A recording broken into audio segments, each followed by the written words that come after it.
Music മോജോയില് ഞങ്ങൾ വേണ്ട എന്ന് വെച്ച പാട്ടായിരുന്നു രാസയ്യയും.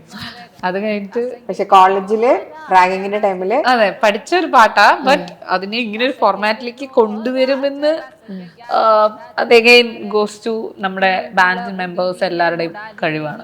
രാസയ്യോ രാജ രാസയ്യാരോ രാജകുമാരക രാസയ്യോ രാജ രാസയ്യാരോ രാജകുമാരക കുത്തുള്ളുകുള കുതിരിയനോടാലിനിമതാരിക നീളെ. ചേച്ചിയുടെ സ്നേഹത്തിന്റെ പുറത്ത് തുടങ്ങിയ കമ്പോസിംഗ് ആണ്.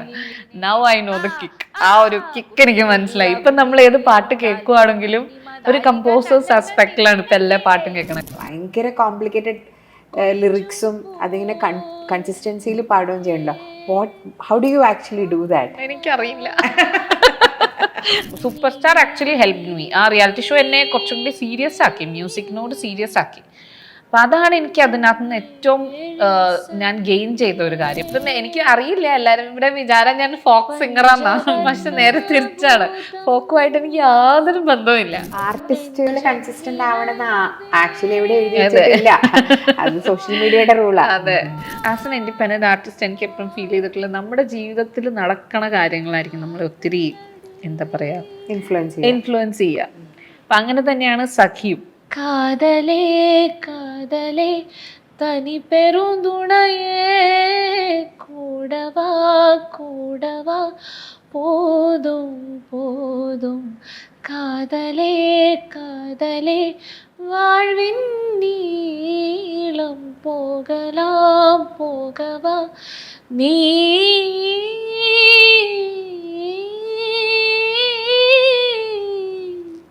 പാട്ട് പഠിപ്പിക്കുന്ന ഒരമ്മ, ആ പാട്ട് ക്ലാസ്സിലൂടെ ഓടി നടക്കുന്ന ഒരു കുട്ടി, അമ്മയുടെ പാട്ടുകളും പഠിക്കുന്ന കുട്ടികളെയും കേട്ട് തന്നെത്താൻ പാടി തുടങ്ങി.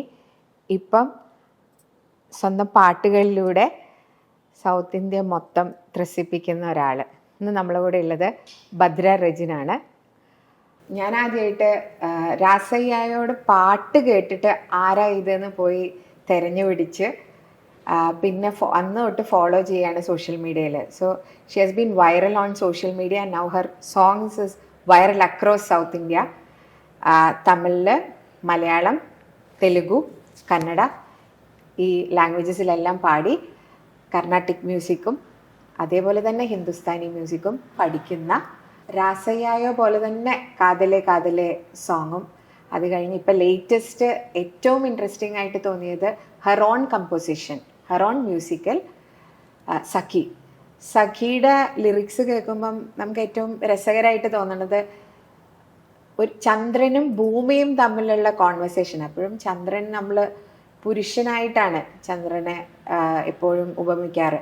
പക്ഷേ ഇവിടെ ഭദ്രയുടെ സിസ്റ്റർ തന്നെ ലക്ഷ്മികാവ് ലിറിക്സ് എഴുതിയ അതിൽ സിസ്റ്റർഹുഡാണ് സെലിബ്രേറ്റ് ചെയ്യണത്. ചന്ദ്രനും ഭൂമിയും തമ്മിലുള്ള how moon becomes A woman with the cycles. ഒരു സ്ത്രീയിലുണ്ടാവുന്ന സൈക്കിൾ പോലെ തന്നെ എങ്ങനെയാണ് മൂണിൻ്റെ സൈക്കിള് എന്നുള്ള രീതിയിലൊക്കെ കണക്ട് ചെയ്ത് വളരെ രസകരമായിട്ടുള്ള യൂണിവേഴ്സൽ സിസ്റ്റർഹുഡ് സെലിബ്രേറ്റ് ചെയ്യണ ഒരു സോങ്. ഇതിൽ സുദീപ് പാലനാട് ഡയറക്റ്റ് ചെയ്ത ഈ മ്യൂസിക്കൽ വീഡിയോ അതിൽ അഭിനയിച്ചിരിക്കുന്നത് ദിവ്യ എസ് അയ്യറാണ്, IAS. സോ ഇന്ന് നമുക്ക് ഭദ്രയോട് സഖിയുടെ വിശേഷവും അതുപോലെ തന്നെ ഭദ്രയുടെ പാട്ടിൻ്റെ ലോകവും കേൾക്കാം. Welcome to Malabar Journal. Thank you.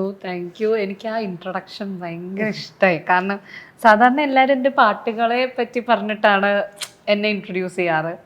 എനിക്ക് എൻ്റെ അമ്മയെ വെച്ചിട്ട് ഇൻട്രൊഡ്യൂസ് ചെയ്യാൻ എനിക്ക് ഭയങ്കര ഇഷ്ടമായി. കാരണം അത് തന്നെയാണ് എൻ്റെ തുടക്കം, അവിടെ തന്നെയായിരിക്കും അവസാനം. എന്തൊക്കെ വന്നാലും എവിടെയൊക്കെ പോയി വന്നാലും അവിടെ തന്നെയായിരിക്കും എൻ്റെ അവസാനം. അപ്പം അതെനിക്ക് ഭയങ്കര ഇഷ്ടമായി. അപ്പോൾ ചേച്ചിയെ പറ്റിയും കൂടി പറയാം. അതെ, ഇപ്പോൾ ശരിക്കും ഞാൻ വായിച്ചു IT പ്രൊഫഷണൽ സംബടി. ചേച്ചി ശരിക്കും പാട്ടും എഴുത്തും ഒക്കെ ആയിട്ട് നടന്ന ആള് IT പ്രൊഫഷണലായി, പിന്നെ ആർക്കിടെക്റ്റായി. അതിൻ്റെ ഇടയിൽ ചേച്ചിനെ തിരിച്ചു വിളിക്കാൻ പറ്റണ ഒരു അതെ, ആ ഒരു പാട്ടിൽ എന്താണോ കാണിച്ചേക്കുന്നത് അത് തന്നെയാണ് ചേച്ചിയുടെ ജീവിതം എന്ന് എനിക്ക് എപ്പോഴും തോന്നാറുണ്ട്. കാരണം ചേച്ചി NIT കാലിക്കറ്റ് ആർക്കിടെക്ചർ പഠിച്ചിട്ട് പിന്നെ IT പോയി വീണ്ടും ആർക്കിടെക്റ്റായിട്ട് ഇപ്പോൾ വർക്ക് ചെയ്തുകൊണ്ടിരിക്കും. സ്വന്തമായിട്ട് ഫേം നടത്തണു. അതിൻ്റെ ഇടയ്ക്ക് എഴുത്തിനൊന്നും കണ്ടെത്താൻ സമയം ഉണ്ടാവാത്ത ഒരാൾ എൻ്റെ നിർബന്ധപ്രകാരം എഴുതി തുടങ്ങി വീണ്ടും. ആ എഴുതാനുണ്ടായ ഒരു സ്റ്റാർട്ടിങ് മൊമെന്റ് ഉണ്ടല്ലോ, ലൈക്ക് യു ഹേർഡ് തിലക്കമോദ് എന്ന് പറഞ്ഞ രാഗം, ആ ഒരു ആസ്പെക്ട് വെച്ച് നമുക്ക് ഇത് ആക്ച്വലി തുടങ്ങിയത് ഞാൻ ഹിന്ദുസ്ഥാനി പഠിക്കുന്നുണ്ട് പറഞ്ഞു. അപ്പം സാറിൻ്റെ ഉസ്താദ് ഫയാസ് ഖാൻ സാറിൻ്റെ അടുത്താണ് പഠിക്കുന്നത്. അപ്പം സാറിൻ്റെ ക്ലാസ് കഴിഞ്ഞ് തിലക്കാമോദാണ് ഒരു ദിവസം സാറ് പഠിപ്പിച്ചത്. അപ്പം നമ്മൾ വീട്ടിൽ പോയിട്ട് ഹോംവർക്ക് എന്നുള്ള രീതിയിൽ ഇങ്ങനെ കേൾക്കും. സ്പോട്ടിഫൈയിൽ പല പല വലിയ വലിയ ആർട്ടിസ്റ്റുകളുടെ കേൾക്കണ കൂട്ടത്തിൽ തിലക്കാമോദ് കേട്ടു. അപ്പം ഒരു രാത്രി എപ്പോഴും ഞാൻ പാട്ട് കേൾക്കാൻ ഇങ്ങനെയുള്ള രാഗങ്ങൾ സെലക്ട് ചെയ്യുക. ഇപ്പം തിലക്കാമോദ് എന്ന് പറഞ്ഞ രാഗം രാത്രി പാടുന്ന രാഗമാണ്, അതിൻ്റെ ഫീൽ അങ്ങനെയാണ്. അപ്പം എല്ലാവരും ഉറങ്ങിക്കഴിഞ്ഞിട്ടായിരിക്കും ഞാൻ മിക്കവാറും ഇങ്ങനത്തെ രാഗങ്ങളൊക്കെ കേൾക്കാനിരിക്കുക. അപ്പോൾ ഒരു വല്ലാത്തൊരു സുഖം കിട്ടും. അപ്പം അങ്ങനെ കേട്ടതിൻ്റെ കൂട്ടത്തിൽ ബാൽക്കണിയിൽ ഇരിക്കുമ്പോൾ തോന്നിയൊരു വിയേർഡ് തോട്ടാണ്, ചന്ദ്രനും ഭൂമിയും തമ്മിൽ ഇങ്ങനെ സംസാരിക്കണം. അത് ഫ്ലാറ്റ് ആകുമ്പോൾ നമുക്ക് കാണാം, അതായത് സ്റ്റാറി നൈറ്റ്, ആ ചന്ദ്രനും ഭൂമിയും തമ്മിൽ ഇങ്ങനെ എന്തായിരിക്കാം സംസാരിച്ചത്. അതെ, അവിടെ നിന്ന് ഉണ്ടായ ഒരു തോട്ടിൻ്റെ ഇതിലാണ് ഈ പാട്ട് മൊത്തം ഉണ്ടായത്. അപ്പം എൻ്റെ ആദ്യത്തെ തോട്ട് എന്ന് പറഞ്ഞു കഴിഞ്ഞാൽ ഒരിക്കലും മീറ്റ് ചെയ്യാൻ പറ്റാത്ത മേ ബി ലവേഴ്സ് ആയിരിക്കാം, അങ്ങനെ ഒരു തോട്ടിൽ തുടങ്ങിയതാ. അപ്പം എൻ്റെ ഈ വിയേർഡ് തോട്ട്സ് ഒക്കെ ഷെയർ ചെയ്യുന്ന ആളാണ് ചേച്ചി. ചേച്ചിയുടെ അടുത്ത് ഇങ്ങനെ പറഞ്ഞപ്പം ചേച്ചി പറഞ്ഞു, എന്തുകൊണ്ട് രണ്ടുപേരും, അതായത് രണ്ടും സ്ത്രീകളെ തന്നെ, രണ്ടും സ്ത്രീ ഇത് തന്നെ ആയിക്കൂടാന്ന് ചോദിച്ചു. അപ്പോഴാണോ ശരിയാ. അപ്പം ചേച്ചി പറഞ്ഞു, ചന്ദ്രന് അങ്ങനെയും കൂടെ ഒരു ആസ്പെക്റ്റ് ഉണ്ട്, നമ്മുടെ ഫീമെയിൽ ബോഡി ആയിട്ട് ഭയങ്കര കണക്റ്റഡ് ആണ് ചന്ദ്രൻ എന്ന് പറയുന്നത്. ആക്ച്വലി ചന്ദ്രൻ ചന്ദ്രിക എന്നൊക്കെ ഇതിൽ വരുമ്പം ഫീമെയിൽ ഇതിൽ വരുമല്ലോ. അപ്പൊ അതെ, അപ്പോൾ ചേച്ചി അങ്ങനെ പറഞ്ഞപ്പോൾ ശരി എന്നാ നമുക്ക് അങ്ങനെ എഴുതാം എന്ന് പറഞ്ഞിട്ട് പിന്നെ പല പല ഡിസ്കഷൻസ് പോയിട്ടാണ് ഫുൾ പാട്ട് ചേച്ചി. പിന്നെ എൻ്റെ ചേച്ചി എഴുതുമ്പോൾ ഒറ്റ സ്ട്രെച്ചിലിരുന്ന് എഴുതി തീർക്കും, പിന്നെ അതിൽ കറക്ഷൻ സമ്മതിക്കില്ല. അപ്പം അതിന് മുമ്പ് ഫുൾ പറയാനുള്ളതും ഡിസ്കസ് ചെയ്യാനുള്ളതും മൊത്തം പറഞ്ഞു തീർത്താണ്. അത് കഴിഞ്ഞിട്ട് പിന്നെ ചേഞ്ച് ചെയ്യാൻ സമ്മതിക്കില്ല. അപ്പം അങ്ങനെ എഴുതിയതാണ്, ഒറ്റ സ്ട്രെച്ചിൽ എഴുതിയതാണ് ചേച്ചി ഈ പാട്ട്. പിന്നെ ഇതൊരു 1.5 വർഷം എൻ്റെ കയ്യിൽ വെറുതെ ഇരുന്നു. ഈവൻ ദോ ഞങ്ങൾ ഇതിനെപ്പറ്റി സംസാരിക്കുകയൊക്കെ ചെയ്തിട്ടുണ്ടെങ്കിലും ഞാൻ കമ്പോസ് ചെയ്തിട്ടുണ്ടായിരുന്നില്ല.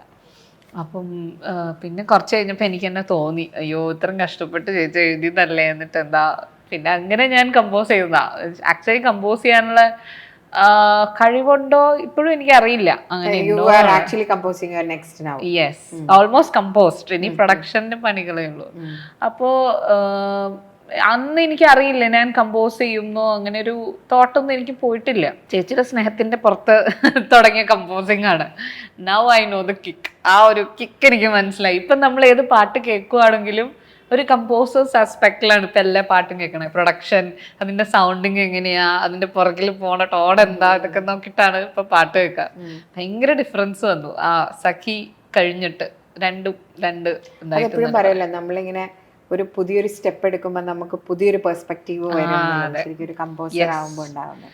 ഇത്ര നാളും സിംഗർ ആയിരുന്നു നമ്മള്. അപ്പൊ നമ്മൾക്ക് ലിറിക്സ് തരും, നമ്മൾ പാടും, ലിറിക്സിന്റെ ഫീൽ അനുസരിച്ച് നമ്മൾ പാടും, എവിടെ എങ്ങനെ മോഡുലേഷൻ വരുത്തണം അതുപോലെ ചെയ്യും. പക്ഷെ ഇപ്പോഴാണ് ആ ഒരു പ്രൊഡക്ഷൻ അല്ലെങ്കിൽ സൗണ്ട് ഡിസൈൻ എന്നൊക്കെ പറയുമ്പോൾ ഇപ്പോഴാണ് അതിൻ്റെ ഒരു ഹരം മനസ്സിലാവണത്. ഞങ്ങൾക്കൊന്ന് പാടിത്തരുമോ? തീർച്ചയായും. കാത്തിരുന്നു പകൽ മായുവാൻ പലതുമോർത്തിരുന്നു സഖി ചൊല്ലുവാൻ. കാത്തിരുന്നു പകൽ മായുവാൻ പലതുമോർത്തിരുന്നു സഖി ചൊല്ലുവാൻ. കേട്ടിരിക്കുമൊരു കാതു നീ തരുമതേറ്റവും പ്രിയമെനിക്കേ. കാത്തിരുന്നു പകൽ മായുവാൻ. Very beautiful. സരോദ് ഇതില് നന്നായിട്ട് ഉപയോഗിച്ചിട്ടുണ്ടല്ലോ. അതിന്റെ സ്റ്റാർട്ട് ചെയ്യുമ്പോ തന്നെ നമുക്ക് ആ ഒരു മേക്കിംഗ് പ്രോസസ്സ്. ഈ പാട്ട് ഞാൻ കമ്പോസ് ചെയ്ത് കഴിഞ്ഞൊരു കുറച്ച് നാളിതുമാതിരി ഞാൻ എന്ത് ചെയ്യണം എന്നൊക്കെ അറിയാണ്ട് ഇങ്ങനെ എന്താ ഇനി എനിക്ക് അടുത്ത പ്രോസസ്സ് അറിയില്ല എന്താ ചെയ്യേണ്ടത്. അപ്പോൾ ഫസ്റ്റ് ടൈം കമ്പോസിങ് ആണ്. അപ്പം അഗെയിൻ സുദീപാണ് എനിക്ക് സജസ്റ്റ് ചെയ്തത്. അനുരാഗ് രാജീവ് നയൻ സാധ്യമായിട്ട് കമ്പോസും ചെയ്യും, ഇസ് എ ഗ്രേറ്റ് സിംഗർ, അതുപോലെ ഗിറ്റാറിസ്റ്റും ആണ്, പ്രൊഡക്ഷനും ചെയ്യും, എല്ലാ രീതിയിലും ബ്രില്യൻ്റ് ആയിട്ടുള്ളൊരു ആള്. അപ്പം ഞാൻ അനുരാഗിൻ്റെ അടുത്ത് ചോദിച്ചു ഇങ്ങനെ പ്രൊഡക്ഷൻ ചെയ്തു തരാമോ, പിന്നെ എന്താ ചേച്ചി പറഞ്ഞിട്ട് അങ്ങനെ. ഇപ്പോൾ പാട്ട് കേട്ടപ്പോൾ തന്നെ അവൻ എന്നോട് ആദ്യം പറഞ്ഞത് കുറച്ച് നാൾ കൂടിയിട്ടാണ് ഇങ്ങനെ സ്ട്രക്ചേർഡ് ആയിട്ടുള്ള ഒരു പാട്ട് എനിക്ക് കിട്ടുന്നത്, നല്ലതായിട്ടുണ്ട് പാട്ട്, നോക്കട്ടെ എന്ന് പറഞ്ഞിട്ട് അങ്ങനെ അവനാണ് ഫുൾ പ്രൊഡക്ഷൻ ചെയ്തത്. അപ്പം ഫുൾ അറേഞ്ച്മെൻറ്റ്സും സ്ട്രിങ്സ് അറേഞ്ച്മെൻറ്റ്സും ഫുൾ അവനാണ് ചെയ്തത്, ഗിറ്റാർസ് വായിച്ചേക്കുന്നതും. അപ്പം ആദ്യം ഈ സരോദിൻ്റെ പോർഷനിൽ അവൻ ഗിറ്റാർ സോളോ ആണ് വെച്ചിരുന്നത്, സെയിം ഏകദേശം ഒരേ ഇതുപോലെ. അപ്പം അവൻ തന്നെയാണ് സജസ്റ്റ് ചെയ്തത്, ചേച്ചി അവിടെ നമുക്കൊരു എത്നിക് ഇൻസ്ട്രുമെൻറ്റ് വെക്കാം, അത് കുറച്ചും കൂടി നല്ലതായിരിക്കും എന്ന് പറഞ്ഞിട്ട്. പിന്നെ അപ്പം എത്നിക് ഇൻസ്ട്രുമെൻ്റ് എന്ന് പറഞ്ഞപ്പോൾ തന്നെ ആദ്യം എൻ്റെ മനസ്സിൽ പോയത് സരോദ. കാരണം എനിക്ക് ഭയങ്കര ഇഷ്ടമുള്ള ഇൻസ്ട്രുമെൻറ്റ്, കേൾക്കാൻ എപ്പോഴും എനിക്ക് പീസ്ഫുൾ ആയിട്ടുള്ള സമയങ്ങളിൽ എപ്പോഴും ഞാൻ കേൾക്കണ ഒരു ഇൻസ്ട്രുമെൻ്റ് ആണ്. ഈവൻ ദോ സിത്താറും എല്ലാം ഇഷ്ടമാണ്, സാരംഗിയൊക്കെ ഇഷ്ടമാണെങ്കിലും sarod gives me some peace, എവിടെന്നോ ഒരു പീസ് എനിക്ക് കൊണ്ടുവരും. അപ്പൊ എനിക്ക് ആദ്യമേ അറിയായിരുന്നു ഓക്കെ സരോദാണ് ഇതിന് എനിക്ക് വേണ്ടത്, പക്ഷെ എനിക്ക് ആർട്ടിസ്റ്റിനെ ആരും അറിയില്ല. അഗെയിൻ സുദീപ് വീണ്ടും പിക്ചറിൽ അവൻ എല്ലാ പ്രോസസ്സിലും സുദീപുണ്ട്. ഐ മീൻ തുടക്കം മുതൽ ഡയറക്ഷൻ ഇറങ്ങണ വരെയും he was A great companion. ആ മ്യൂസിക്കിന്റെ കൂടെ തന്നെ എപ്പോഴും എൻ്റെ കൂടെ ഉണ്ടായിരുന്നു. സുദീപിന്റെ ഫ്രണ്ടാണ് പ്രാഷിക് ബോവർക്കർ. അപ്പം പുള്ളി മെൽബൺ ബേസ്ഡാ. അപ്പം പുള്ളിക്ക് അയച്ചു കൊടുക്കും, പുള്ളിക്ക് ഇഷ്ടമായെങ്കിൽ മീനാ ബി ജി വായിച്ചു തരാമോ എന്ന് ചോദിക്കാം. പുള്ളി അങ്ങനെ വായിച്ചയച്ചതാണത്. പിന്നെ ഇതിനകത്ത് സ്ട്രിങ്സ് ലൈവ് എടുത്തിട്ടുണ്ട് കുറച്ച്. സരോദ് വന്നത് മെലഡി ആക്ച്വലി എനിക്ക് പ്രൊഡക്ഷനിൽ ഏറ്റവും ഇഷ്ടപ്പെട്ടത് ആ സരോദിന്റെ ഒരു ഭംഗിയുണ്ടല്ലോ, അത് എപ്പോഴും സരോദിനോടൊരു ഇഷ്ടം കൂടുതലുണ്ട്, മേ ബി അതായിരിക്കാം. അതെ, ആക്ച്വലി ഞങ്ങൾ 2-3 ആർട്ടിസ്റ്റുകളെ നോക്കിയിട്ടുണ്ടായിരുന്നു. ഈവൻ അഞ്ജലി മേനോൻ മാമിനെ നോക്കിയിട്ടുണ്ടായിരുന്നു. അപ്പം അഞ്ജലി മാം പറഞ്ഞു എനിക്ക് ക്യാമറയുടെ ഫ്രണ്ടിൽ വരാൻ താല്പര്യമില്ല, പുറകിലാണെങ്കിൽ ഓക്കെയാണ് പറഞ്ഞു. പക്ഷേ അൺഫോർച്ചുനേറ്റ്ലി മാം ഇവിടെ ഉണ്ടായിരുന്നു ഇല്ല, ദുബായിലായിരുന്നു എന്ന് തോന്നുന്നു. അപ്പം അങ്ങനെ 2-3 ആർട്ടിസ്റ്റുകളെ നോക്കി. എനിക്ക് തോന്നുന്നു നമ്മുടെ ഷൂട്ടിന്റെ 3 ദിവസം മുമ്പാണ് സുദീപ് അയ്യോ ആരും കിട്ടിയില്ല പറഞ്ഞിട്ട് വെറുതെ ഇൻസ്റ്റ സ്ക്രോൾ ചെയ്തത്. അപ്പം ദിവ്യ മാമിന്റെ എന്തോ ഒരു പോസ്റ്റ് വന്നപ്പോഴാണ് ഓക്കെ എന്ന് മാമിനോട് ചോദിക്കാൻ പറഞ്ഞിട്ട്.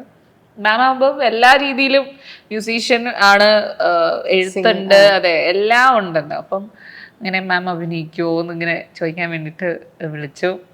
അപ്പം ഭാഗ്യവശാൽ മാം അന്ന് ഗുരുവായൂർ എന്തോ കോൺഫറൻസിന് വരുന്നുണ്ടായിരുന്നു. അപ്പോൾ ഒരു ദിവസം കൂടി എക്സ്റ്റെൻഡ് ചെയ്യാമെന്ന് പറഞ്ഞിട്ട് അങ്ങനെ മാം ഒന്ന് അഭിനയിച്ചു. എന്താ പറയുക, വളരെ ചുരുക്കം സമയം ഉണ്ടായിരുന്നെങ്കിലും ഭയങ്കര ഒരു കണക്ഷൻ ഫീൽ ചെയ്തു മാമുമായിട്ട്. അപ്പോൾ അന്ന് എൻ്റെ അടുത്ത് പറഞ്ഞിരുന്നു ഈ പാട്ട് ഭയങ്കര മൂളബിൾ ആണ്. അതെ, എല്ലാവർക്കും മൂളാൻ പറ്റുന്ന ഒരു പാട്ടാണ്, അത് നന്നായിട്ട് വരും എന്ന് പറഞ്ഞിരുന്നു. It's A very very sweet song, നമുക്ക് പെട്ടെന്ന് കണക്ട് തോന്നുന്ന ഒരു പാട്ട്. You have been singing songs for years, but ഇപ്പം കമ്പോസറായി. സോ ഇത്രയും നാളും ഒരാൾ കമ്പോസ് ചെയ്യണ സോങ് നമ്മൾ പാടുന്നു, അപ്പോൾ അങ്ങനെയായിരുന്നു. പക്ഷെ now you composed. How did you find the difference, or like how it has actually empowered the musician in you? അത് ഞാൻ പറഞ്ഞല്ലോ, ഇപ്പൊ ഞാൻ പാട്ടുകൾ കേൾക്കണ രീതി ഒത്തിരി മാറി. മറ്റത് നമ്മള് ഒരു പാട്ട് കേൾക്കുമ്പോൾ നമ്മൾ പാട്ട് മാത്രം കൂടുതൽ ശ്രദ്ധിച്ചുകൊണ്ടിരുന്നത്. പാട്ട് പഠിക്കുമ്പം ആ പാട്ട് എന്ന് വെച്ചാൽ അതിൻ്റെ നൊട്ടേഷൻസ് അല്ലെങ്കിൽ എവിടെ മോഡുലേഷൻസ്, നമ്മളിപ്പോൾ ഒരു പ്രോഗ്രാമിനൊക്കെ പോകുമ്പോൾ പാട്ട് പഠിക്കുമ്പോൾ അങ്ങനെയാണല്ലോ ചെയ്യാം. ആ ഒരു ആസ്പെക്റ്റിലെ ഇതുവരെ നമ്മൾ ചിന്തിച്ചിട്ടുണ്ടായിരുന്നുള്ളൂ. പക്ഷെ ഇപ്പൊ അങ്ങനെയല്ല, ഇപ്പൊ എല്ലാം മാറി. എല്ലാം, അതായത് ആ ബാക്ക്ഗ്രൗണ്ടിൽ പോണ എന്ത് സാധനം ഇപ്പം നമ്മൾ കേൾക്കും, നമ്മൾ ശ്രദ്ധിച്ചു തുടങ്ങി. ആക്ച്വലി അത് ആസ് എ മ്യൂസീഷ്യൻ അതൊരു ഭയങ്കര എന്താ പറയാ ഹയർ സ്റ്റെപ്പിലേക്ക് പോയി എന്ന് തന്നെ പറയാം. ഐ ഡിസ്കവേർഡ് ഇറ്റ് എന്ന് പറയാം. And the process was beautiful. Yes. So let's ഇനിയും കുറേം കൂടെ രസകരമായ പാട്ടുകൾ നമുക്ക് വരും അല്ലേ? We will continue composing. We always say like women compose ചെയ്ത് വളരെ കുറഞ്ഞ പാട്ടുകളെ, നമ്മുടെ പ്രണയം പോലും മെൻ പെർസ്പെക്റ്റീവിലുള്ളതാണ്. ആക്ച്വലി അങ്ങനെ ഒരു തോട്ട് ഉണ്ട് എനിക്ക്. Still working. എല്ലാ കുറേ കൺസെപ്റ്റുകൾ കുറേ ഇങ്ങനെ ഇടയ്ക്കിടയ്ക്ക് വരുമ്പോൾ എഴുതി വെക്കും. So it's one of the concept. അപ്പൊ ഇനി നമുക്ക് രാസയ്യായോ ചോദിക്കാം. Yes. I would be like really glad like we start about രാസയ്യായോ by you singing it. Yes. അതിന് മുമ്പ് പറയട്ടെ, മ്യൂസിക് മോജോയില് ഞങ്ങൾ വേണ്ട എന്ന് വെച്ച പാട്ടായിരുന്നു രാസയ്യോ. അത് കഴിഞ്ഞിട്ട് പക്ഷെ കോളേജില് റാഗിങ്ങിന്റെ ടൈമില് അതെ പഠിച്ച ഒരു പാട്ടാ. ബട്ട് അതിനെ ഇങ്ങനെ ഒരു ഫോർമാറ്റിലേക്ക് കൊണ്ടുവരുമെന്ന് അത് അഗൈൻ ഗോസ് ടു നമ്മുടെ ബാൻഡ് മെമ്പേഴ്സ് എല്ലാവരുടെയും കഴിവാണ്. Story teller. അതെ, പാടാം. രാസയ്യോ രാജ രാസയ്യാരോ രാജകുമാരക, രാസയ്യോ രാജ രാസയ്യാരോ രാജകുമാരക, രാസയ്യോ രാജ രാസയ്യാരോ രാജകുമാരക, രാസയ്യോ രാജ രാസയ്യാരോ രാജകുമാരക, കുത്തുള്ളുകുള കുതിരിയനോടാലിനി മദാരിക നന്നന നിന്നന നീളേ, കുത്തുള്ളുകുള കുതിരിയനോടാലിനെ ആ ആ, കുത്തുള്ളുകുള കുതിരിയനോടാലിനി മദാരിക നന്നന നിന്നന നീളേ, കുത്തുള്ളുകുള കുതിരിയനോടാലിനെ. ദേശം താഴോ രാജ ദേശം താഴാഴോ രാജകുമാരക, രാസയ്യോ രാജ രാസയ്യാരോ രാജകുമാരക, രാസയ്യോ രാജ രാസയ്യാരോ രാജകുമാരക. ഈ പാട്ടിനെ പറ്റിയിട്ട് ഞാൻ ഭദ്രനെ സംസാരിക്കണത് മറ്റൊരു ഇന്റർവ്യൂവിൽ കേട്ടിരുന്നു. അബൌട്ട് ലൈക്ക് കോളേജില് ഇതിങ്ങനെ റാഗ് ചെയ്ത സമയത്ത് പാടിയതായിരുന്നു. പിന്നെ ഇത് പാടാൻ അച്ഛൻ സജസ്റ്റ് ചെയ്തു പാടിക്കൂടെന്ന്. അപ്പൊ ആ ഒരു സ്റ്റോറി ടെല്ലർ ബാൻഡിന്റെ ബിഹൈൻഡ് രാസയ്യോ ആക്ച്വലി ഈ പറഞ്ഞ പോലെ കോളേജിൽ വെച്ച് എനിക്ക് കിട്ടിയ ഒരു പാട്ട്, ഒരു നിധിയാണത്. അപ്പോ അവിടുന്ന് പിന്നെ ഇത് എൻ്റെ അച്ഛന് ഇങ്ങനെ ചില പാട്ടുകളോടൊരു ഭയങ്കര ഇഷ്ടക്കൂടുതലുണ്ട്. അപ്പൊ ഇടയ്ക്കിടയ്ക്ക് എന്നോട് പറയും ഇന്ന പാട്ട് പാടിക്കൂടെ, ഇന്ന പാട്ട് പാടിക്കൂടെ. അതൊക്കെ പാടി കഴിഞ്ഞാൽ തന്നെ ഓൾമോസ്റ്റ് ഇത് ഹിറ്റാട്ടോ. മിക്കവാറും ഞാൻ കവേഴ്സൊക്കെ ചെയ്തങ്ങനെ അങ്ങനെ സജസ്റ്റ് ചെയ്ത പാട്ടുകളായിരിക്കും. അപ്പം അങ്ങനെ രാസയ്യോ എന്നോട് ചോദിച്ചു, ഇങ്ങനെ നമ്മൾ ബാൻഡ് ഫോം ചെയ്തപ്പം ഫസ്റ്റ് മ്യൂസിക് മോജോ സെഷന്റെ സമയത്താണ് അച്ഛൻ സജസ്റ്റ് ചെയ്യണ ഈ പാട്ട് നല്ല പാട്ടില്ലേ, അത് പാടിക്കൂടെ എന്ന് ചോദിച്ചു. അപ്പം അങ്ങനെ ഞാൻ സുദീപിനോട് പറഞ്ഞു. പക്ഷെ എനിക്ക് അതിന്റെ ബാക്കി ലിറിക്സ് അറിയില്ല. ആകെ ഫസ്റ്റ് കുറച്ചേ അറിയുള്ളൂ. പിന്നെ എൻ്റെ കോളേജിലെ ഒരു ഇതുമാതിരി ഒരു ചേട്ടനെ ഞാൻ എനിക്ക് നമ്പേഴ്സ് ഒന്നും ഇല്ല അന്ന്, ഞാൻ ഓർക്കുട്ടാണ് ഫേസ്ബുക്കിലാന്ന് ഞാൻ മെസ്സേജ് അയച്ചു, ഇങ്ങനെ ഈ പാട്ടിന്റെ ബാക്കി കിട്ടാൻ വല്ല വഴിയുണ്ടോ. എന്നിട്ട് പുള്ളി എനിക്ക് ഒപ്പിച്ചെന്നതാ. എന്നിട്ട് പിന്നെ ലിറിക്സ് വെച്ചിട്ട് ആദ്യം ലിറിക്സ് ഇല്ല എന്നൊക്കെ പറഞ്ഞിട്ട് ഞാൻ ഉഴപ്പിയത്, അത് വേണ്ട, ഈ പാട്ട് വേണ്ട, ശരിയാവില്ല, എനിക്ക് അതിന്റെ ലിറിക്സ് അറിയില്ല എന്നൊക്കെ പറഞ്ഞിട്ട്. പിന്നെ ഞാനിത് പാടി വൈബായി കഴിഞ്ഞപ്പോൾ പിന്നെ എൻ്റെ അടുത്ത് പറഞ്ഞത് നമുക്ക് ചെയ്യാം. അങ്ങനെയാണ് രാസയ്യോ ഇതിൽ വരുന്നത്. എന്റെ ജീവിതത്തിൽ അതൊരു ഭയങ്കര വഴിത്തിരിവായിരുന്നു. അതുവരെ ഞാൻ ഫിലിം സോങ്സ് ഒന്നും പാടില്ല, അത് ഇൻഡിപെൻഡന്റ് ആർട്ടിസ്റ്റ് തന്നെയാണ് തുടങ്ങിയത്. അപ്പം അതിന് മുമ്പ് ഞാനിങ്ങനെ കുഞ്ഞു കുഞ്ഞു ബാൻഡ്സിലൊക്കെ പ്രോഗ്രാംസ് ചെയ്തിരുന്നു എന്നുള്ളതല്ലാണ്ട് അഗെയിൻ ആ ബാൻഡിലും ഞാനും സുദീപും മെമ്പേഴ്സ് ആയിരുന്നു. ഞങ്ങൾ രണ്ടുപേരും വോക്കലിസ്റ്റ് ആയിരുന്നു. അങ്ങനെയാണ് സുദീപിനെ കണക്ട് ചെയ്യുന്നത്. പിന്നെ അവിടെ നിന്ന് ഞങ്ങളുടെ രണ്ടുപേരും ഏകദേശം ഒരേ തോട്ട് പ്രോസസ് ആയതുകൊണ്ട് ശരി നമുക്കൊരു ഇൻഡിപെൻഡന്റ് ബാൻഡ് തുടങ്ങാം എന്ന് പറഞ്ഞിട്ടാണ് സ്റ്റോറി ടെല്ലർ തുടങ്ങുന്നത്. അപ്പം സ്റ്റോറി ടെല്ലറിന്റെ ഫസ്റ്റ് ഇതിലാണ് രാസയ്യോ എന്ന്. അപ്പൊ അങ്ങനെ രാസയ്യോ ഹിറ്റായി. ഈ രാസയ്യോ തേടിപ്പോയപ്പോ ഞാൻ കേട്ട മറ്റൊരു പാട്ടായിരുന്നു മയ്യ മയ്യ. മയ്യ മയ്യ റിയാലിറ്റി ഷോയില് you are part of reality show. അതെ. അപ്പൊ ഈ റിയാലിറ്റി ഷോയില് ഭദ്ര വന്നതും റിയാലിറ്റി ഷോ പൊതുവേ ഒരു മ്യൂസിക് സ്പേസിലുള്ള ആളുകൾ റിയാലിറ്റി ഷോനോട് അത്രയ്ക്ക് അങ്ങോട്ട് ഒരു പോസിറ്റീവായിട്ട് കാണാറില്ല എന്ന് കേട്ടിട്ടുണ്ട്. So how come you became a part of a reality show? അതും ഒരു ബിഗ് സ്റ്റോറിയാണ്. അതായത് വീട്ടില് വെറുതെ ഇരുന്നപ്പം എൻ്റെ അമ്മ പറഞ്ഞു അമൃതയിൽ ഇത് കാണിക്കണ്ട, ചുമ്മാ അയച്ചു നോക്കുക. ഞാൻ അതുവരെ അധികം കോമ്പറ്റീഷൻസിനൊന്നും പോയിട്ടില്ല. ഈവൻ കലോത്സവങ്ങൾക്ക് പോലും ഞാൻ പോയിട്ടില്ല അധികം. സ്കൂളിൽ നിന്ന് ഇങ്ങനെ സബ് ഡിസ്ട്രിക്റ്റിൽ വരെ പോവും, അത് പിന്നെ പ്രൈസ് ഒന്നും കിട്ടില്ല, തിരിച്ചു വരും. പിന്നെ അതിന്റെ മുകളിലേക്കൊരു ഗ്രോത്ത് എനിക്ക് ഉണ്ടായിട്ടില്ല. യു വർ ആക്ച്വലി ലേണിംഗ് കർണാട്ടിക് മ്യൂസിക് ആ സമയത്തൊക്കെ? അമ്മയുടെ അടുത്തുനിന്ന്, പിന്നെ അമ്മയുടെ ഗുരുനാഥൻ പൊൻകുന്നം രാമചന്ദ്രൻ സാറിന്റെ അടുത്ത് പഠിച്ചുകൊണ്ടിരിക്കുവായിരുന്നു അഗൈൻ. പക്ഷെ ഞാൻ സീരിയസ് ആയിരുന്നില്ല. അപ്പം super star actually help me. ആ റിയാലിറ്റി ഷോ എന്നെ കുറച്ചും കൂടി സീരിയസ് ആക്കി, മ്യൂസിക്കിനോട് സീരിയസ് ആക്കി. അപ്പൊ അതാണ് എനിക്ക് അതിനകത്ത് നിന്ന് ഏറ്റവും ഞാൻ ഗെയിൻ ചെയ്ത ഒരു കാര്യം ആ റിയാലിറ്റി ഷോയിൽ നിന്ന്. കാരണം ഓരോ പാട്ടുകളെ എങ്ങനെ കേൾക്കണം, എങ്ങനെ പഠിക്കണം, അതൊക്കെ ഞാൻ ആക്ച്വലി അവിടെ നിന്നാണ് പഠിച്ചത്. അതുവരെ ഞാൻ ഫിലിം സോങ്സ് പാടില്ലായിരുന്നു. അപ്പൊ അമ്മയാണ് ഇതുമാതിരി ടി വിയിൽ ആഡ് കണ്ടിട്ട് ശരി അയക്കോ. നമ്മൾ ഫസ്റ്റ് ഇവിടെ എറണാകുളത്തെ ഓഡിഷന് പോയപ്പം എനിക്ക് സെലക്ഷൻ കിട്ടി. അപ്പൊ ഞാൻ വിചാരിച്ചു എനിക്ക് സെലക്ഷനോ, എനിക്ക് കിട്ടാൻ ഒരു വഴിയില്ല. അപ്പം അച്ഛൻ അന്ന് ട്രിവാൻഡ്രത്ത് വർക്ക് ചെയ്യുക. അപ്പം ഫൈനൽ ഓഡിഷൻ ട്രിവാൻഡ്രത്ത് വെച്ചാ. അപ്പൊ അച്ഛൻ പോണ കൂട്ടത്തിന് അച്ഛൻ്റെ കൂടെ കാറി കയറി ഇരുന്ന് ചുമ്മാ ഒരു ട്രിപ്പിന് പോയതാ ഞാനും അമ്മയും. അത് കഴിഞ്ഞ് തിരിച്ച് ഞങ്ങൾ റിസൾട്ട് ഒന്നും എനിക്ക് കിട്ടില്ല.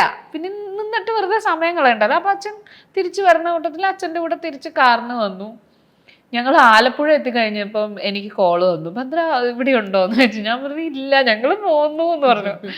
അപ്പോഴാണ് ഭദ്രയ്ക്ക് സെലക്ഷൻ ഉണ്ട്, ഫൈനൽ ഇതിൽ വന്നു. അപ്പൊ ഞാനും അമ്മയും കൂടി ഇങ്ങനെ നോക്കിയേ എനിക്ക് സെലക്ഷനോ. അങ്ങനെ റിയാലിറ്റി ഷോയിൽ യാതൊരു സീരിയസ്നെസ്സും ഇല്ലാണ്ട് കയറിയ ഒരാളാണ് ഞാൻ. ഫൈനൽ വരെ അങ്ങനെ തന്നെയായിരുന്നു, യാതൊരു സീരിയസ്നെസ്സും ഉണ്ടായിരുന്നു. എത്ര പ്രാവശ്യം എനിക്ക് തോന്നുന്നു കുറേ പ്രാവശ്യം ഞാൻ സ്റ്റേജിൽ വെച്ചിട്ട് പാട്ട് തെറ്റിച്ചിട്ടുണ്ട്. എനിക്കറിയില്ല, ഞാൻ അത്രയും പോലും സീരിയസ് ആയിരുന്നില്ല. ഐ മീൻ റിയാലിറ്റി ഷോയെ പറ്റി ഞാൻ സീരിയസ് ആയിരുന്നില്ല. ഫസ്റ്റ് മേടിക്കണം എന്നോ ഒന്നും ഉണ്ടായിരുന്നില്ല. ജസ്റ്റ് ഒരു നേരം പോക്ക് പോലെയായിരുന്നു എനിക്ക്. അങ്ങനെ റിയാലിറ്റി ഷോയിൽ വന്നതാ. ഇന്നും എനിക്ക് അതിനെപ്പറ്റി അങ്ങനെ സീരിയസ്നെസ് ഇല്ല റിയാലിറ്റി ഷോ. പക്ഷേ I think it was your first song അല്ലേ മയ്യ മയ്യ?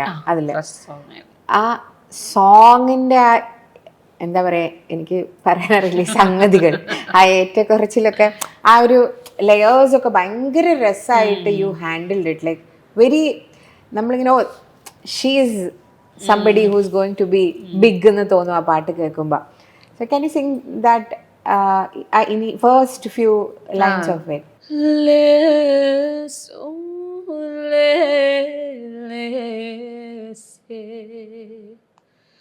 जो नील समंदर है, जो नील समंदर है, मेरे दिल का साहिल हूँ, मेरे दिल का साहिल हूँ, आकाश में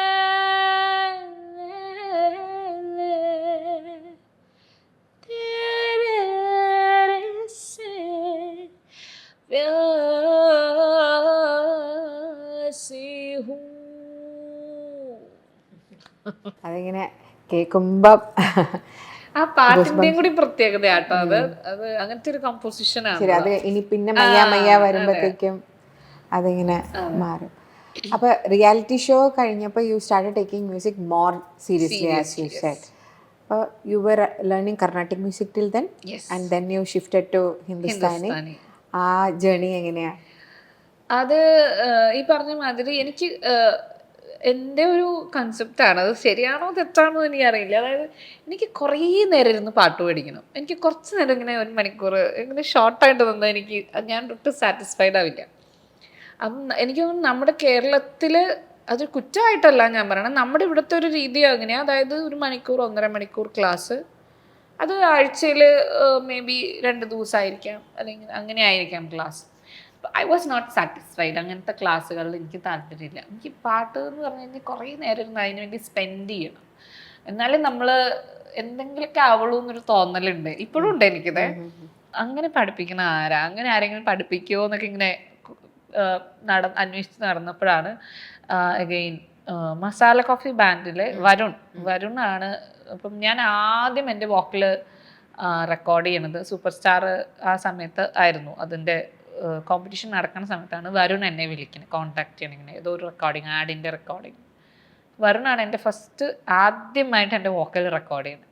അപ്പം അങ്ങനെയാണ് വരുണിനെ പരിചയം. അപ്പം വരുൺ എൻ്റെ അടുത്ത് പറഞ്ഞു, ഇങ്ങനെ ഒരു സാറുണ്ട്, അവരുടെ വീടിൻ്റെ അടുത്ത് തന്നെയാണല്ലോ, പോയി പഠിച്ചുകൂടെ എന്ന് ചോദിച്ചു എന്നോട്.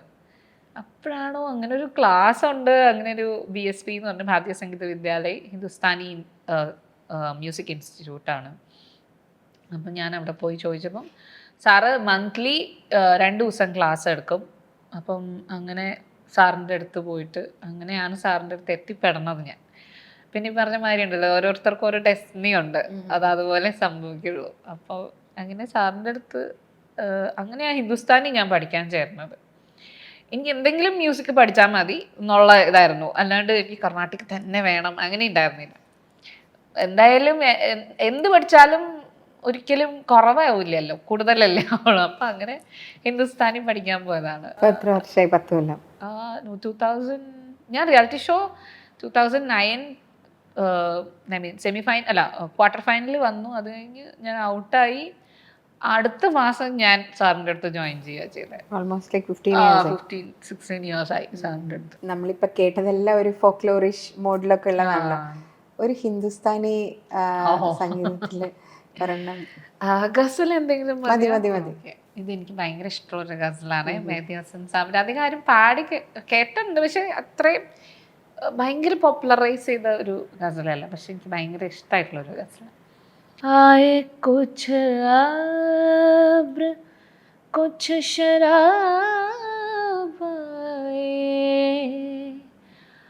ആയേ കുച്ച് അബ്ര कुछ शराब आए उसके बाद आए वो अज़ाब आए आए कुछ अब्र कुछ शराब आए. ഞാൻ ഇന്നിങ്ങനെ രാവിലെ മുഴുവൻ ഭദ്രയുടെ പാട്ടുകൾ കേട്ടോണ്ടിരിക്കുകയായിരുന്നു. അപ്പോൾ ഗഗനചാരിയിലെ പാട്ടാണെങ്കിലും സാഹസത്തിലെ പാട്ടാണെങ്കിലും എല്ലാ പാട്ടുകളും സംവേർ ഐ ഫീൽ ലൈക്ക് രാസയോ എന്ന് ഇങ്ങനെ വന്ന് ഒരു നൂലും കൊണ്ട് ഇങ്ങനെ കണക്ട് ചെയ്ത് എല്ലാം ഒരു സ്റ്റീരിയോ ടൈപ്ഡ് ആവുന്ന ഒരു scenario. So don't you feel like you have to yes, അതുകൊണ്ടാണ് ഞാൻ എൻ്റെ ഫസ്റ്റ് പാട്ട് മെലഡി ആക്കിയിട്ട് ഇറക്കിയത്. കാരണം എന്താണെന്ന് വെച്ചാൽ എല്ലാവർക്കും ഈവൻ ഇപ്പം ഞാൻ കന്നഡയിൽ പാടിയതും അല്ലെങ്കിൽ ഞാൻ തെലുഗുവിൽ പാടിയതാണെങ്കിലും തമിഴിൽ പാടിയതാണെങ്കിലും ഐ മീൻ രാസയ്യും അങ്ങനത്തെ വൈറൽ ഹിറ്റ് ആയിരുന്നു. ഐ മീൻ ഓൾ ഇന്ത്യ എന്ന് തന്നെ പറയാം. അങ്ങനെ എനിക്ക് ആസാമിൽ നിന്നും ഈവൻ ശ്രീലങ്കയിൽ നിന്ന് വരെ എനിക്ക് മെസ്സേജ് വന്നിട്ടുണ്ട് ഈ പാട്ടിനെ പറ്റി. അപ്പോൾ ഇവർക്കൊക്കെ ലാംഗ്വേജ് അറിയാണ്ട് ഇവരൊക്കെ രാസയ്യ ഇഷ്ടപ്പെട്ട ആൾക്കാരാണ്. അപ്പം എനിക്ക് തോന്നുന്നു അതുകൊണ്ടായിരിക്കണം എല്ലാവരുടെയും റെഫറൻസ് രാസയ്യയുമാണ്. അപ്പം എനിക്ക് ഇങ്ങനത്തെ ശബ്ദം വേണം, അല്ലെങ്കിൽ ഈ ആറ്റിറ്റ്യൂഡ് വേണം പറഞ്ഞിട്ടാണ് എല്ലാ പാട്ടിനും എന്നെ വിളിക്കുക. അപ്പം എനിക്ക് അറിയില്ല, എല്ലാവരും ഇവിടെ വിചാരം ഞാൻ ഫോക്ക് സിംഗറാന്നാണ്. പക്ഷെ നേരെ തിരിച്ചാണ്. ഫോക്കുമായിട്ട് എനിക്ക് യാതൊരു ബന്ധവുമില്ല. ആകെ ഒരു ഇതെന്താണെന്ന് വെച്ചാൽ ഫോക്ക് കേൾക്കാൻ ഇഷ്ടമായിരുന്നു. കുഞ്ഞിലേ മുതൽ കുറേ ഫോക്ക് കേട്ടിട്ടുണ്ട്. അപ്പം അതായിരിക്കും എൻ്റെ പാടുമ്പം ആ ഫോക്കിനോടൊരു കുറച്ച് നീതി പുലർത്താൻ പറ്റുന്നുണ്ടെന്ന് എനിക്ക് ഫീൽ ചെയ്യണേ. അപ്പം മിക്കവാറും എല്ലാവരും ഈ രാസയ്യോ റെഫറൻസ് വെച്ചിട്ടാണ് വിളിക്കുക. അപ്പം അതുകൊണ്ടാണ് തോന്നുന്നു എല്ലാം ഒരേ ഇതിലുള്ള പാട്ടുകൾ. What's your favourite melody that you would like hum occasionally? ഏതാ അങ്ങനെ ചോദിച്ചാ ഇതുപോലത്തെ ഗസൽ, ഈ ഗസല് കവേഴ്സ് പോലെ ആണെങ്കിലും എനിക്ക് SPBയുടെ പാട്ടുകൾ ഭയങ്കര ഇഷ്ടമാണ്. പിന്നെ Pradeep Kumar recent Pradeep Kumar like last കഴിഞ്ഞ ആഴ്ച ഷോ ഉണ്ടായിരുന്നു. പുള്ളിയുടെ പാട്ടുകൾ എനിക്ക് ഓൾമോസ്റ്റ് എൻ്റെ എപ്പോഴും ഞാൻ കേൾക്കണ പാട്ടുകൾ. അതായത് നീ കവിതകളാ. അയ്യോ എനിക്ക് വേർഡ്സ് അറിയില്ല. I wanted to know like ആ മെലഡി ഒന്ന് കേൾക്കാൻ വേണ്ടിയിട്ടായിരുന്നു. വേറെ പാട്ട് പാടിയോ? SPBയുടെ പാട്ട് പാടാതിരുന്നത്. തോടത്തോട മലർന്നതെന്ന പൂവേ തൊട്ടവനീ മറന്നതെന്ന பார்வைகள் புதிதா ஸ்பரிசங்கள் புதிதா மழை வர பூமி மறப்பதென்ன തോടത്തോട മലർന്നതെന്ന പൂവേ തൊട്ടവനേ മറന്നതെന്ന. You should sing more melodies, you should compose more melodies. Yes. Cinema songs usually Carnatic music പഠിപ്പിക്കുന്ന ആളുടെ മകൾ സിനിമാ പാട്ടുകളോട് പൊതുവേ ഒരു പുച്ഛണ്ടാവുന്നൊക്കെ നമ്മൾ കേൾക്കാറുണ്ട്. നമ്മൾ ഇരിക്കണ തോന്നിയിട്ടില്ല. പുച്ഛമല്ല, നല്ല ക്വാളിറ്റി ഉള്ള പാട്ടുകളോടായിരിക്കും എപ്പോഴും കുറച്ച് ഇഷ്ടം കൂടുതലെന്ന് എനിക്ക് തോന്നാറുണ്ട്. ഇപ്പം എൻ്റെ അമ്മ എന്നെ പാട്ട് പഠിപ്പിച്ചു, എന്നെ സിനിമ പാട്ടും അമ്മ പഠിപ്പിച്ചു തന്നിട്ടുണ്ട്. അതായത് ദക്ഷിണാമൂർത്തി സ്വാമിയുടെ ഒക്കെ പാട്ടുകൾ അമ്മ ഇരുത്തി പഠിപ്പിക്കുക ചെയ്യാൻ എന്നെ. അപ്പോൾ അങ്ങനെയുള്ള പാട്ടുകളും ഞാൻ പാടിയിട്ടുണ്ട്. ഇപ്പം ഇന്നലെ നീ ഒരു സുന്ദര രാഗമായൻ, അല്ലെങ്കിൽ എം ജയചന്ദ്രൻ സാറിന്റെ ഇപ്പൊ ബേഗഡ എന്ന് പറഞ്ഞ രാഗം എടുക്കുവാണെങ്കിൽ അതിൽ ബേസ്ഡ് ആയിട്ടുള്ള പാട്ടുകൾ. അപ്പൊ അതൊക്കെ എൻ്റെ അമ്മ ഇരുത്തിയിട്ട് എനിക്ക് പറഞ്ഞുതരും, ഇങ്ങനെയാണ് നൊട്ടേഷൻ ഇങ്ങനെയാണ് എന്നൊക്കെ പറഞ്ഞ് സ്ട്രിക്റ്റ് ആയിട്ട് പഠിപ്പിച്ചിട്ടുണ്ട്. അപ്പൊ എനിക്ക് തോന്നുന്നു അങ്ങനെയുള്ള എന്താ പറയാ ക്വാളിറ്റി കുറച്ച്, ഐ മീൻ ഓരോരുത്തരുടെ പെർസ്പെക്റ്റീവ് ആട്ടോ ക്വാളിറ്റി എന്ന് പറയുമ്പോൾ എല്ലാവർക്കും മനസ്സിലാവുന്ന തോന്നുന്നു. കർണാട്ടിക് മ്യൂസീഷ്യൻസിന്റെ ക്വാളിറ്റി വ്യത്യാസമാണ്. അപ്പൊ അങ്ങനെയുള്ള പാട്ടുകൾ പഠിപ്പിച്ചു തന്നിട്ടുണ്ട് അമ്മ. അപ്പം സിനിമ പാട്ടുകളോട് പുച്ഛം എന്നൊന്നും പറയാൻ പറ്റില്ല. ഇപ്പൊ കാതലെ പാടാനുണ്ടായ ഒരു മൊമെന്റ് ഒക്കെ ഉണ്ടല്ലോ, ഗോവിന്ദ് പാട്ട് കേട്ടതും ഒക്കെ. അപ്പൊ ശരിക്കും കാതലെ ആ ഭദ്രയുടെ ആ ഒരു പാർട്ട് എന്ന് പറയുന്നത് ഭയങ്കര ഇമ്പോർട്ടൻ്റ് ആണ് ആ സോങ്ങില്. സോ ആ ഒരു മെമ്മറി ഒന്ന് ഷെയർ ചെയ്യോ? ഇതും അഗെയിൻ രാസയ്യോ ആ മ്യൂസിക് മോജോ സീസണുമായിട്ട് കണക്റ്റഡ് അതെ. അതെ, അതിന്റെ കൂടെ തന്നെ മനോഗതം എന്ന് പറഞ്ഞിട്ടൊരു പാട്ടും ഇറങ്ങിയിട്ടുണ്ടായിരുന്നു. അപ്പൊ ഇതിന്റെ രണ്ടിന്റെയും എൻ്റെ വോയിസ് ടോൺ കേട്ടിട്ടാണ്. അപ്പം ഗോവിന്ദിന്റെ വൈഫ് എൻ്റെ ഫ്രണ്ടാണ്. അപ്പം രഞ്ജിനിക്ക് ഞാൻ അയച്ചു കൊടുത്തു. എല്ലാവർക്കും നമ്മൾ ബ്രോഡ്കാസ്റ്റ് ചെയ്യുമല്ലോ പാട്ടിറങ്ങും. അപ്പൊ അങ്ങനെ രഞ്ജിനി കേട്ടു, അല്ല രഞ്ജിനി ഗോവിന്ദിനെ കേൾപ്പിച്ചു കൊടുക്കുക ചെയ്തത്. അപ്പം അഗെയിൻ നെക്സ്റ്റ് ഡേ എനിക്ക് കോള് വരുക ചെയ്തത്, ഇങ്ങനെ ട്രാവൽ ചെയ്യാൻ പറ്റുമോ, അല്ല ഐ മീൻ ആദ്യം പാടി അയച്ചു തരുമോ ചോദിച്ചു ഈ ഒരു കുഞ്ഞു പോർഷൻ. ആക്ച്വലി ആദ്യം കാതലെ ഞാനാ പാടുന്നത്. അപ്പം അത് പാടി അയച്ചപ്പം പ്രേം സാറിനെ കേൾപ്പിക്കാനാന്ന് പറഞ്ഞു, ഇഷ്ടമാവുകയാണെങ്കിൽ വിളിക്കാം എന്നുള്ള രീതിയിൽ. അപ്പം അങ്ങനെ പാടി അയച്ചപ്പോൾ അവർക്ക് ഇഷ്ടപ്പെട്ടു. അപ്പം ഇത് വെരി നെക്സ്റ്റ് വീക്ക് എന്തോ ഞാൻ ചെന്നൈക്ക് ട്രാവൽ ചെയ്യുകയോ ചെയ്ത് അപ്പം പാടാനായിട്ട്. അവിടെ 20 dB എന്ന് പറഞ്ഞ സ്റ്റുഡിയോയിൽ റെക്കോർഡ് ചെയ്തതാണ്. സ്റ്റിൽ ഞാൻ ആദ്യം ഗോവിന്ദിൻ്റെ വീട്ടിലാണ് പോയത്. എന്നിട്ട് അവിടെ പോയി ചോറൊക്കെ ഉണ്ട് സമാധാനമായിട്ട് ഉച്ച കഴിഞ്ഞ് നേരെ സ്റ്റുഡിയോയിൽ ഞങ്ങൾ 3 പേരും കൂടി പോയി. Very normal session. അത് ഈ പാട്ട് ഇത്ര ഹിറ്റാവും എന്നൊക്കെ ഞാൻ വിചാരിച്ചിട്ടില്ല സത്യമായിട്ടും. അന്ന് ആദ്യമായിട്ടൊരു പാട്ട് സിനിമയിൽ പാടാനൊരു അവസരം ആദ്യമായിട്ട് പാടിയതായതുകൊണ്ട് ആ ഒരു എക്സൈറ്റ്മെന്റ് മാത്രമേ എനിക്ക് ഉണ്ടായിരുന്നുള്ളൂ. പക്ഷെ വെരി നോർമൽ സെഷൻ ആയിരുന്നു. അങ്ങനെയാണ് കാതലെ സംഭവിച്ചത്. കാതലെ ഞങ്ങൾക്കൊന്ന്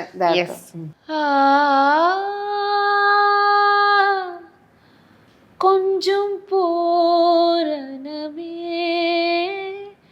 വാ നീ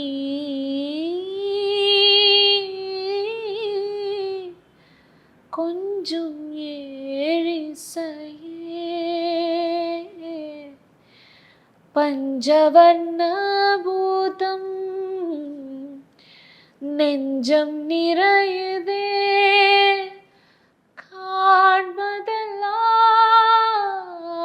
காண்பதெல்லாம் காதலடி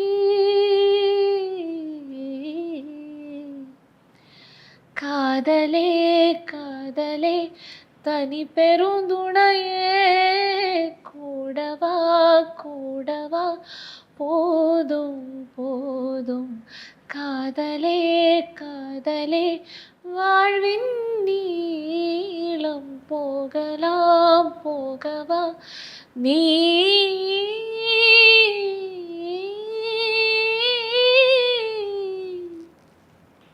You're an amazing singer. Thank you. You should continue singing like this. നമ്മള് സിനിമയിൽ പിന്നെ ഞാൻ നേരത്തെ പറഞ്ഞ പോലെ കോക്കഡ്ലിക്കും ഒക്കെ വന്നപ്പോ ഒക്കെ ലിറിക്സ് ഇങ്ങനെ ഇത്ര അനായാസമായി ചെയ്യാൻ പറ്റിയ യുനോ നമ്മളിങ്ങനെ കേൾക്കുമ്പോൾ ഭയങ്കര രസമുണ്ട്. പക്ഷെ അതില് ഭയങ്കര കോംപ്ലിക്കേറ്റഡ് ലിറിക്സും അതിങ്ങനെ കൺസിസ്റ്റൻസിയിൽ പാടുകയും ചെയ്യണല്ലോ. How do you actually do that? എനിക്കറിയില്ല. അതാണൊരു സത്യം. It's very natural to me. അത് മേ ബി എന്താ റീസൺ ചോദിച്ചു കഴിഞ്ഞാൽ എനിക്ക് വലിയ ഐഡിയ ഇല്ല. അതിനുള്ള എക്സസൈസ് ഇല്ല. Beat is very important. കാരണം ഞാൻ കുറച്ച് നാൾ തബല പഠിച്ചിട്ടുണ്ട്. അപ്പൊ ആ പെർക്കഷന്റെ സാധനം എപ്പോഴും എൻ്റെ തലയിൽ ഉണ്ടാവും. മേ ബി ആ ഒരു സാധനം ആയിരിക്കണം.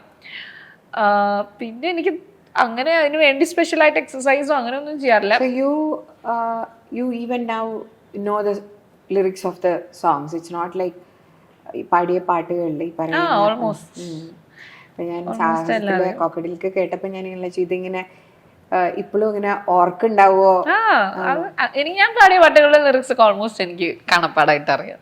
പുതിയ പാട്ട് പഠിക്കുമ്പോൾ വന്നാലും കൺഫ്യൂഷനുള്ളൂ. ഇതിനകത്ത് എനിക്ക് തോന്നിയിട്ടുള്ളൊരു കാര്യം, എൻ്റെ അമ്മ തന്നെയാണ് അതിൻ്റെ ഏറ്റവും വലിയ എനിക്ക് ഏറ്റവും കൂടുതൽ അതിന് വേണ്ടിയിട്ടുള്ള കാര്യങ്ങൾ ചെയ്തു തന്നിട്ടുണ്ട്. അതായത് കുഞ്ഞിലേ മുതൽ നമ്മൾ സംസാരിക്കുമ്പോൾ ഭയങ്കര സ്ഫുടമായിട്ട് സംസാരിക്കാൻ പറയും എപ്പോഴും. നമ്മൾ ചെറുതായിരുന്നപ്പം മുതലേ അങ്ങനെ ഒരു ശീലമുണ്ട്. അപ്പൊ അതിപ്പോ എൻ്റെ മക്കളാണെങ്കിൽ കൂടി അവര് ഇപ്പൊ എൻ്റെ മൂത്ത അവള് ശ്ലോകങ്ങളൊക്കെ ചൊല്ലണം. പിന്നെ എൻ്റെ മുത്തശ്ശൻ എനിക്ക് ഒത്തിരി ശ്ലോകങ്ങളൊക്കെ പഠിപ്പിച്ചു തന്നിട്ടുണ്ട് പണ്ട്. അപ്പൊ മേ ബി അതൊക്കെ ആയിരിക്കണം, എക്സസൈസ് ആയിരിക്കണം. അപ്പം അങ്ങനെയൊക്കെയുള്ള കാര്യങ്ങളെ ചെയ്തിട്ടുള്ളൂ. ശരിക്കും തമിഴില് വിജയ് സേതുപതിയുടെ ഈ പാട്ട് പാടിയതിനു ശേഷം you did another Vijay Sethupathi. അതെ അതെ അതെ, കാപ്പേറണ സിംഗം എന്ന് പറഞ്ഞിട്ടൊരു പടം. ആ പാട്ട് കേൾക്കുമ്പോൾ നമ്മളിങ്ങനെ വാവ് എന്ന് നമുക്ക് തോന്നും. ബിക്കോസ് ഇറ്റ് ഈസ് ലൈക്ക് നമ്മൾ കാതലെ കേട്ടിട്ട് നേരെ ഇതെടുക്കുമ്പോൾ. So how was that journey for you? അത് ആക്ച്വലി 2020 ഫെബ്രുവരി ആ സമയത്ത്, ഫെബ്രുവരി ലാസ്റ്റ് എന്തോ ആണ് ആ പാട്ട് എനിക്ക് പാടാൻ ആദ്യം അവസരം വരും. ജിബ്രാൻ സാർ അഗൈൻ ഈ രാസയ്യോ തന്നെയാണ് റെഫറൻസ്. അപ്പോൾ ജിബ്രാൻ സാറിൻ്റെ ഓഫീസിൽ നിന്ന് വിളിച്ചു.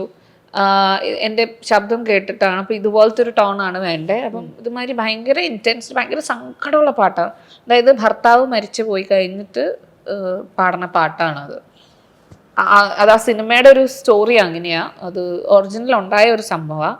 അപ്പം ഇതൊക്കെ കേട്ട് കഴിഞ്ഞപ്പം എനിക്ക് actually I was 7 months pregnant എന്തോ ആയിരുന്നു. അപ്പം ഇത് കഴിഞ്ഞിട്ട് എനിക്ക് ആ ഒരു ഇന്റൻസിറ്റിയിൽ എനിക്ക് പാടാൻ പറ്റണില്ല. അപ്പം ഞാൻ പറഞ്ഞു, ഇല്ല സാർ എനിക്ക് പാടാൻ പറ്റില്ല, മേ ബി നെക്സ്റ്റ് ടൈം അവർ പറഞ്ഞു. അപ്പം ഓക്കെ നെക്സ്റ്റ് ടൈം നോക്കാം എന്ന് പറഞ്ഞിട്ട് അത് കഴിഞ്ഞ് പിന്നെ എൻ്റെ ഡെലിവറി മെയിലായിരുന്നു. അത് കഴിഞ്ഞ് പിന്നെ അഗൈൻ ജൂൺ ജൂലൈ ഒക്കെ ആയി കഴിഞ്ഞു വീണ്ടും ആ പാട്ട് എന്നെ തേടിയെത്തി. ഞാൻ തന്നെ പാടിയാൽ മതി പറഞ്ഞിട്ട്. ഇപ്പം ഡെലിവറി ഒക്കെ കഴിഞ്ഞിരിക്കുന്നത് സമാധാനമായിട്ട് പാടാന്നൊക്കെ വിചാരിച്ച് പോയതാ. പക്ഷെ 5 മണിക്കൂർ എടുത്ത് പാട്ട് പാടുന്നോ? യെസ്. ഇത് ആക്ച്വലി ഈ പാട്ട് ഞാൻ പറഞ്ഞല്ലോ കരഞ്ഞു പാടുന്ന പാട്ടാ. തമിഴ് ഒപ്പാരി എന്നൊക്കെ പറയണ അങ്ങനത്തെ ഒരു ടൈപ്പ് പാട്ടാണ്. അപ്പം വൈരമുത്തു സാറ് എഴുതിയേക്കുന്നത്. അപ്പം ഈ ലിറിക്സ് ഭയങ്കര ഇമ്പോർട്ടൻസ് ആണ്. അപ്പം അങ്ങനെ കരഞ്ഞു. പിന്നെ പാട്ട് തുടങ്ങണതേ ഹൈല, പിന്നെ അതിന്റെ മുകളിലേക്കാണ് പാട്ട്, താഴത്തേക്കേ ഇല്ല പാട്ട്. അപ്പം അങ്ങനെ ഞാനിങ്ങനെ അലറി കരഞ്ഞ് പാടേണ്ട ഒരു പാട്ടത്. പാടാം.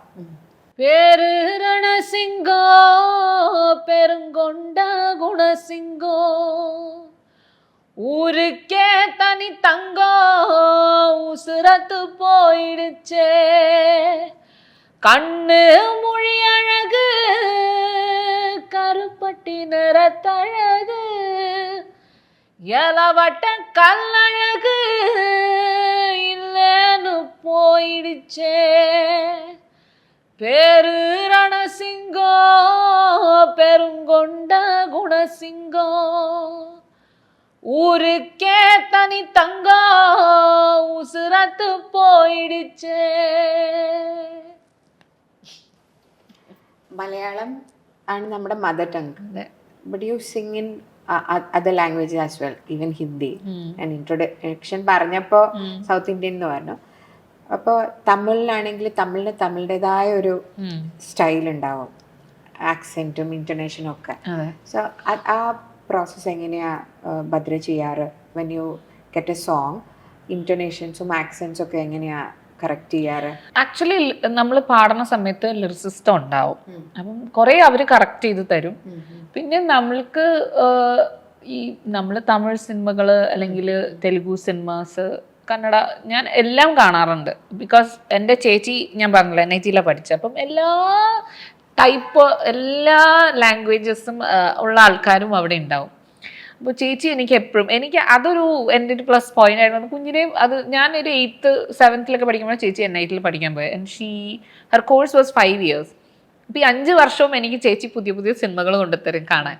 അപ്പം ഇത് കന്നഡ ആയിരിക്കും, തമിഴായിരിക്കാം, തെലുങ്കായിരിക്കാം, ഹിന്ദി ആയിരിക്കാം, പല പല ലാംഗ്വേജസ്, ഗുജറാത്തി എല്ലാം ഞാൻ കേട്ടിട്ടുണ്ട്, എല്ലാം കണ്ടിട്ടുണ്ട് സിനിമകൾ. അപ്പം അതായിരിക്കാം ആ പ്രോസസ്സ്. പിന്നെ ഞാൻ അധികം വെറി ചെയ്യാറില്ല. എൻ്റെ എക്സ്പോഷർ അതെ, ഓൾമോസ്റ്റ് ആ ഒരു ലാംഗ്വേജസിനോടൊരു എക്സ്പോഷർ ഉണ്ടായിട്ടുണ്ട്. പിന്നെ എവറിത്തിങ് കംസ് നാച്ചുറൽ എന്നാണ് എനിക്ക് ഫീൽ ചെയ്യുന്നത്. Tamil is okay, but Telugu Telugu ഇല്ലല്ലോ. അപ്പൊ ശരിക്കും പക്ഷെ ഇമോഷൻ എങ്ങനെ വരും എന്നുള്ള കന്നഡ ഓൾസോ ആദ്യമേ അവര് ലിറിക്സിന്റെ മീനിങ് പറഞ്ഞു തരും. ഫസ്റ്റ് തിങ് എങ്ങനത്തെ എക്സ്പ്രഷനാ വേണ്ടത്, അതൊക്കെ തന്നെ ഉള്ളൂ. അല്ലാണ്ട് അതിന് വേണ്ടി സ്പെഷ്യൽ ഇതൊന്നുമില്ല. മേ ബി ഈ ലാംഗ്വേജസ് നമുക്ക് കുറച്ച് പറയാൻ അറിയില്ലെങ്കിലും നമുക്ക് ഇമോഷൻസ് മനസ്സിലാവൂല്ലോ ലാംഗ്വേജസിന്റെ. അപ്പൊ അതായിരിക്കാം ചിലപ്പം ഹെൽപ്പ് ചെയ്യണത്. കുറെ നേരം ഞാനിങ്ങനെ പാട്ട് പഠിപ്പിച്ചോണ്ടേയിരിക്കുന്നു. നമ്മളിപ്പോ തമിഴും മലയാളവും കേട്ടു. We would really like to hear your Telugu and Kannada songs. തമിഴും മലയാളം ഹിന്ദിയും കേട്ടു. അപ്പൊ കന്നഡയിലെ ഒരു പാട്ട്, കന്നഡ ഹായ് നന്ന എന്ന് പറഞ്ഞ പടത്തില് ഞാൻ വിനീതാട്ടന്റെ കൂടെ ഒരു ഡ്യുവറ്റ് ഹിഷാം കമ്പോസ് ചെയ്ത ഒരു പാട്ട് പാടിയിട്ടുണ്ട്. ಒಂದೊಂದು ಹೆಜ್ಜೆ ಒಂದೊಂದು ಯುದ್ಧದಂತೆ ದೂರಾಗೋ ದಾರಿ ಹಿಡಿದರೆ ಆರಂಭ ಆಗೋಕೆ ಮುಂಚೆ ಮುಗಿತ ಈ ಕಥೆ ಕನಸೆಲ್ಲ ಎಲ್ಲೋ ಕಣ್ಮರೆ. So you have sung a lot of songs, ഒറിജിനൽസിന്റെ എന്താ പറയാ മലയാളം വേർഷൻസ് പാടിയിട്ടുണ്ട്. ഇപ്പോൾ കാന്താരയും ഒരുപാട് സോങ്സ്. സോ ശരിക്കും ഇത് ഇങ്ങനെ പല ലാംഗ്വേജസിൽ ഈ സോങ്സ് നമ്മൾ കേട്ടിട്ട് ഇതിന്റെ മലയാളം വേർഷൻ പാടുമ്പോൾ ആ എക്സ്പീരിയൻസ് എങ്ങനെയാ? ചില പാട്ടുകൾ ഇതുമാതിരി എനിക്ക് ലിറിക്സ് ചില സമയത്ത് എനിക്ക് വേഗം കണക്ട് ആവില്ല. കാരണം നമ്മൾ ഒറിജിനൽ ലിറിക്സ് ആണല്ലോ എപ്പോഴും കേൾക്കണത്. മ്യൂസിക്കലി വേഗം കണക്ട് ആവും, ലിറിക്സിലേക്ക് വരാൻ കുറച്ച് സമയം എടുക്കും. അത് മാത്രം എനിക്ക് അങ്ങനെ. ശരിക്കും പറഞ്ഞാൽ ചില പാട്ടുകൾ നമ്മൾ ഒറിജിനൽ കേട്ടിട്ട് മലയാളത്തിൽ ലിറിക്സ് കേൾക്കുമ്പോൾ ശരിക്കും മ്യൂസിക്കിലേക്ക് ലിറിക്സ് ആഡ് ചെയ്യാൻ വേണ്ടി അത് പലപ്പോഴും നടക്കണുണ്ട്. കാരണം അത് മേ ബി അത് ഡിമാൻഡിങ്, ആ സൗണ്ടിങ് സെയിം തന്നെ മലയാളത്തിലേക്ക് വരണം എന്ന് ശാഠ്യം പിടിക്കുന്നത് കൊണ്ടായിരിക്കാം അങ്ങനെ. അതല്ലാതെ ഈ പറഞ്ഞ മാതിരി എനിക്ക് എപ്പോഴും എനിക്കും ഫീൽ ചെയ്യാറുണ്ട് ഇങ്ങനെ മുഴച്ചു നിൽക്കണു, ലിറിക്സ് മുഴച്ചു നിൽക്കണു. സോങ്ങിന്റെ ട്യൂൺ ഹിറ്റ് ആണ്. So when it comes here and when we have to replace it in the visual, ശരിക്കും നമ്മൾ ഈ ലോസ്റ്റ് ഇൻ ട്രാൻസ്ലേഷൻ എന്ന് പറയുന്ന ഒരു അതിനോട് എനിക്കും താല്പര്യം ഇല്ല ആക്ച്വലി. അത് നമ്മുടെ രീതിയിൽ തന്നെ എഴുതുവാണെങ്കിൽ കുറച്ചും കൂടി ഭംഗി ഉണ്ടാവും പാടുന്നത് എനിക്ക് ഫീൽ ചെയ്യാറുണ്ട്. പ്രൊഡക്ഷൻ കോസ്റ്റും എല്ലാം കൂടി. അതെ, ആയിരിക്കാം. തെലുഗു പാട്ടുകൾ എങ്ങനെയാ പാടാൻ തുടങ്ങിയത്? തെലുഗു എനിക്ക് തോന്നുന്നു ഞാൻ തമിഴ് കഴിഞ്ഞ് നേരെ തെലുഗുയിലേക്കാ പോയത്. ഈ രാസയ്യോ എല്ലാ പാട്ടുകളുടെയും ഈ റെഫറൻസ് രാസയ്യോ ആണ്. ആദ്യം രാസയ്യോ എന്ന് പറഞ്ഞ പാട്ട് കേട്ടിട്ട് വിവേക് സാഗർ എന്ന് പറഞ്ഞ മ്യൂസിക് ഡയറക്ടറാണ് പാടാൻ വിളിക്കുന്നത്. So is a brilliant music director തെലുഗുവിലെ. അപ്പം ആദ്യം എനിക്ക് അദ്ദേഹത്തിൻ്റെ ആരാന്നൊന്നും അറിയില്ല. പിന്നെ അദ്ദേഹത്തിൻ്റെ റെഫറൻസ് നോക്കിയപ്പോഴാണ് വലിയ വലിയ നല്ല നല്ല പാട്ടുകൾ ചെയ്തിട്ടുള്ളതാണ്. And he's a great guitarist. അപ്പം പാട്ടുകൾക്ക് അങ്ങനത്തെ ഒരു ബ്യൂട്ടിയും കൂടി ഉണ്ട് പുള്ളിയുടെ പാട്ടുകൾക്ക്. അപ്പം എനിക്ക് പാട്ട് അയച്ചെന്നു, ഞാൻ പാടാൻ ചെന്നു. അപ്പം ബ്രോ ചേവാർ എവറുറ എന്ന് പറഞ്ഞൊരു പടത്തിലായിരുന്നു പാടാൻ അവസരം വന്നത് ആദ്യം. അപ്പം എനിക്കന്ന് പറ്റി, എനിക്ക് ഇപ്പോഴും സങ്കടമുള്ള ഒരു കാര്യമാണ്, എൻ്റെ ഫസ്റ്റ് തെലുഗു സോങ് തന്നെ എനിക്ക് ശബ്ദം ഇല്ലാണ്ടായിപ്പോയി അവിടെ പോയപ്പം പാടാനായിട്ട്. ഞാൻ ഭയങ്കര സങ്കടമായിരുന്നു. എനിക്കറിയില്ല, എനിക്ക് അവിടെ ചെന്നപ്പോൾ എൻ്റെ ശബ്ദം അടച്ചു, ഒട്ടും തുറക്കണില്ല. എന്നിട്ടും അദ്ദേഹം എന്നെ കൊണ്ട് പാടിച്ചു, പാട്ടിറക്കിച്ചു എന്നുള്ളത്. അതിന് എനിക്ക് ഭയങ്കര എന്താ പറയാ, മുത്ത് ആ ഒരു ഫീലാണ് എനിക്ക് അദ്ദേഹത്തോട്. കാരണം വേറെ പലരും ആണെങ്കിൽ ഇപ്പൊ എന്നെ വിളിച്ചു പാടിച്ചു, ശബ്ദം ശരിയായില്ല പറഞ്ഞിട്ട് വേറെ ആരും കൊണ്ടെങ്കിലും പാടിക്കും. പക്ഷെ ആ സിനിമയിലെ എൻ്റെ ആ ശബ്ദം ഇല്ലായ്മയാണ് അത് കറക്റ്റായിട്ട് അറിയാം. മൂക്കും തൊണ്ടയൊക്കെ അടച്ചിട്ട് അങ്ങനത്തെ ശബ്ദത്തിന് അത് പാടിയത്. പക്ഷെ സംഹൗ ഇറ്റ്സ് ബ്രില്യൻസ് അങ്ങനെ പറയണം ആ പാട്ടിനെ. ചലനമേ ചിത്രമോ എന്ന് പറഞ്ഞിട്ടൊരു പാട്ട്, നല്ല പാട്ടായിരുന്നു. യെസ്, ഇത് അദ്ദേഹത്തിന് വേണ്ടി ഡെഡിക്കേറ്റ് ചെയ്യണം. കലവരം ഈ ക്ഷണം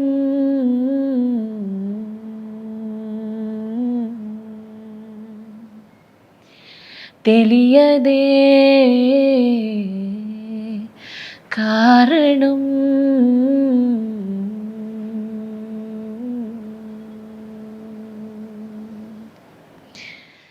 ఎనలేని ఆరాటం పడలేని వైనం మొహమాట పడుతూనే తెలిపేనా అవునను కాదను తేలలేని మౌనం ముందుకే సాగునా ఈ కథ కలవరం ఈ క్షణం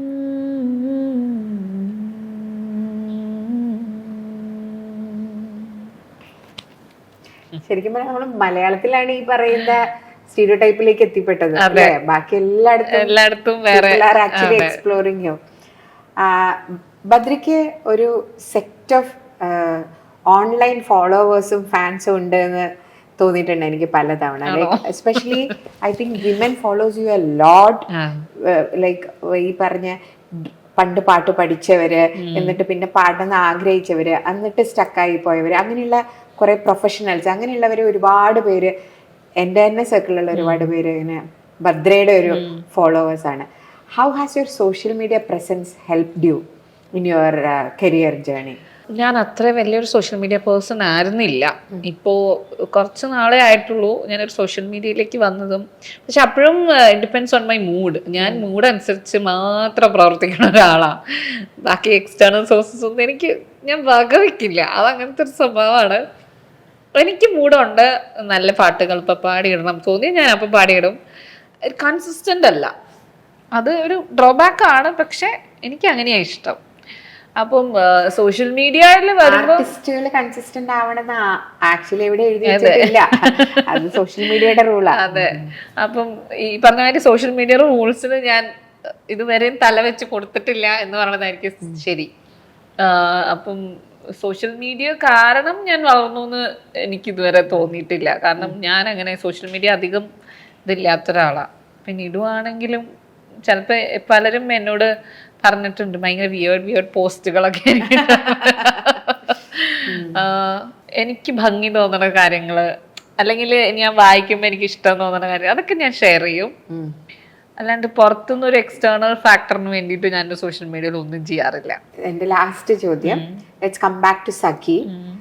ആൻഡ് സഖിയില് ശരിക്കും ഒരു യൂണിവേഴ്സൽ സിസ്റ്റർഹുഡിന്റെ ഒരു മെസ്സേജ് ഉണ്ട്. That you empower each other, you actually uplift each other എന്ന് പറയുന്നത്. ശരിക്കും സിസ്റ്റർഹുഡ് ഇപ്പോഴത്തെ ഒരു നമ്മുടെ സൊസൈറ്റിയിൽ ഒരു ഭയങ്കര ഇൻ്റഗ്രൽ ആയിട്ടുള്ള ഒരു ആസ്പെക്റ്റും കൂടിയാണ്.